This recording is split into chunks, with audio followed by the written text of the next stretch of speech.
Ayos míos, it's another Cinco de Mayo.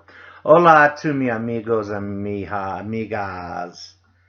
Let me just tell you, somebody asked me to do some fajitas.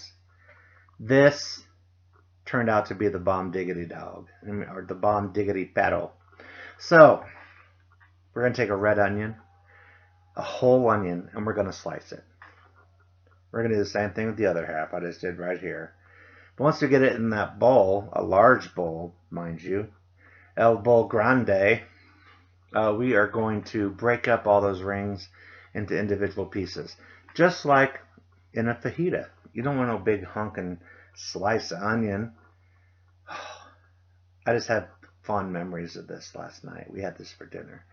Next, a red bell pepper, or pepper de rojo. Yeah, red pepper. We're not going to waste any of it, so chop that bottom off too. And again with this, we're going to slice it into thin slices, like you would any pepper in a fajita. And we're going to chuck that right into the bowl with the onion. Are you feeling it so far? See that little white membrane? Get rid of that bad boy. That tastes bitter. We don't want none of that. This is all about good flavor. And here is a pepper del verde, otherwise known to gringos as a green bell pepper. So we're going to do the same thing. Slice it up. Cut that little membrane out. We don't want to waste. And then we're going to throw that in the bowl. Now, this is a steak and chicken. So because I have steak, I'm only using one chicken breast. We're going to cut all the fat off because we just want the good stuff.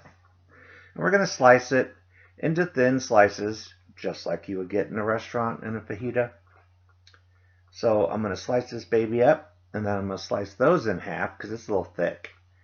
And then I'm going to cut them in half the other direction so that we get nice, just above bite-sized pieces of chicken. And again, if you don't like steak or don't like red meat, use just two breasts then instead of just the one like I'm doing. Now look at this monster steak right here. I grilled it the night before. This is leftover steak. No waste. Plus it's all smoky and seasoned and good. Such a good steak. Not to toot my own horn, but I did cook this to a medium rare perfectly, which you may see here in a minute. So I'm going to debone it. I'm going to defat it because all we want is the good stuff in there. Now I ain't going to lie. I left the tiniest little bits of fat in there just for flavor. And it turned out awesome sauce. Look at this. Look at these knife skills. Speedy Gonzalez in the kitchen with a knife. Now you can see right here coming up, there's a piece that has a big old, look at that fat. We don't want that. Alright, that's not even meat. That's pure fat. It was a ribeye steak. What do you want? They're very well marbled. That's why they taste so good. So once we get all this in there, ooh, look at that medium rare meat. So once we get this in the bowl, we are going to work on our spice mixture. Now, as fate would have it, there was a mistake made with the camera. So please call me stupid or El Stupido. I did not record as I put all the spices into this little stone crock to stir. Instead, I gave you the viewing pleasure of me putting lids back on all the spices. But don't worry, I will list the spices and their amounts in the comment section down below. Now, everything's in the bowl. So let's dump our seasoning on there. And it looks like a lot because it is, because you want this to be very flavored and very good. So after this, we need some fresh cilantro. So we're going to just rough chop the cilantro up. And if you recall from previous videos, you know I'm a big fan of using the cilantro stems. There's so much flavor. However, I'm not making a salad, so I'm only using a small portion of the stems, but I still am using some of the stems. We're going to throw all that about in the meat mixture with the stems. Then we're going to break out the oil. This is just regular vegetable oil. And I'm going to add 2 tablespoons of vegetable oil. Why? This ensures all of that awesome seasoning that we mixed up in there is going to stick to everything. The meat, the peppers, the onions, everything. So just dig in there with your flesh mitts and get that to mixing. Mix it up good. Bruise up the onion and stuff like that. It's all great. And while you're doing this, the oven should be preheating to 400 degrees. That's right, 400 degrees. Once you get it all mixed up nice, you're going to transfer it to any old baking dish you want. I'm using a stone. You don't have to. It can be anything. Glass. It don't matter. So dump it all in there. This is not like the sizzling thing at a restaurant, but it's just as good. That's what that smoky flavor of the steak has a lot to do with it too. So anyway, plop this in there. Your oven's preheating to 400. Now this is my big old cast iron skillet, and I use way too much butter. So I'm using a paper towel, and I'm just going to butter all the sides off and the bottom. But because I used so much, I had to use 2 more paper towels to wipe out all of the excess butter. But, oh, my timer went off. So, we're going to put that meat mixture, your fajita mixture, into the oven at 400 degrees, and we're going to bake it for 15 minutes.